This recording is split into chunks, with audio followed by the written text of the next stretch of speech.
Hi, I'm feeling grateful and especially blessed and passionate about being able to live this raw vegan lifestyle, and so I just wanted to share a few things with you because of that.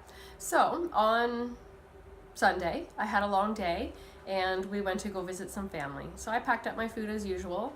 While we were there, people were snacking on a cheese platter, and suddenly I ended up with a fruit platter. So, I thought I'd tell you about that. We had packed an apple spice bag, and I had some cherries, and they had some grapes on the cheese platter, and I was offered more when I started nibbling on them, and they had some amazing, really nice raspberries.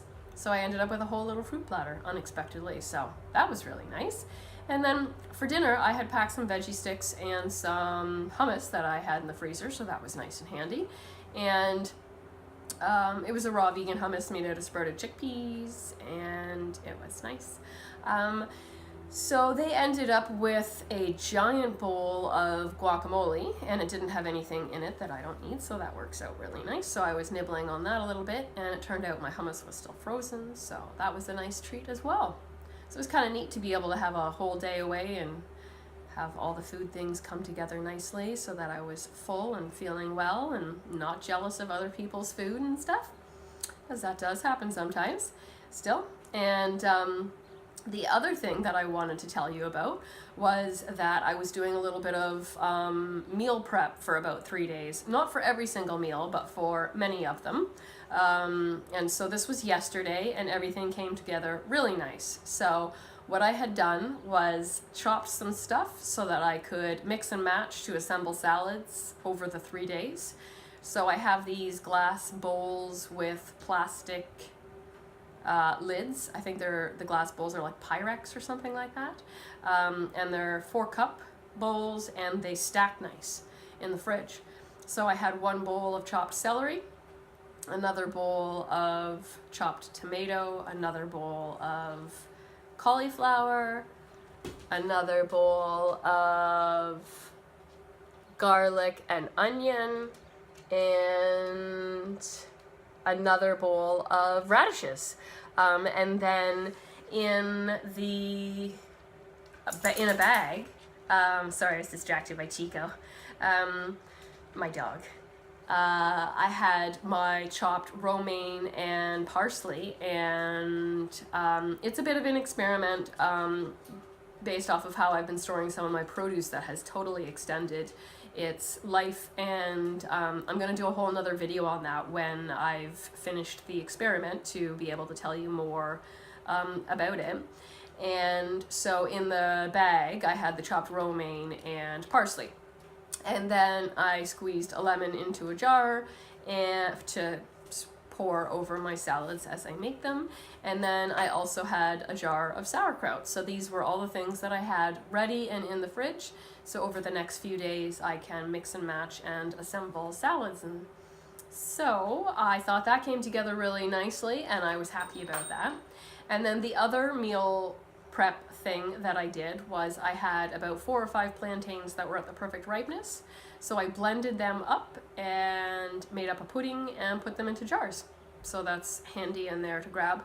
Unfortunately, I didn't have the handy jars that I use. I like to use the stubby, wider 250 milliliter mason jars, and I just find they're a good single serving, and then if I want to sprinkle some berries on top or something like that, it's still the perfect single serving for freezing or refrigerating. So that was a little bit about what I wanted to tell you about, and then I might have said something earlier in this about the apple spice bag as part of my fruit platter on the weekend, and so I thought I would tell you a little bit about that as well. It doesn't seem like anything fancy, but it's just so nice. So what we do is we chop up apples, and it varies from time to time depending on what kind of apples or what kind of seasoning we do or something like that. Usually we do this for when we're heading out, so we just stick it in a bag, and then we'll season it. So it's good with just cinnamon or cinnamon and nutmeg. A little ginger and clove in there is nice, or just like a blend of a pumpkin pie spice. It's also good with cinnamon and a tiny little bit of ground vanilla if you have that. And then we just toss it around and shake it up in the bag and eat it out of the bag on the go, and it's practically like eating an apple pie. It's delicious. And then if you're at home, you could always do it in a bowl and stir it, or a bowl with a lid, or a jar with a lid, and then shake it, and then have it there as your snack.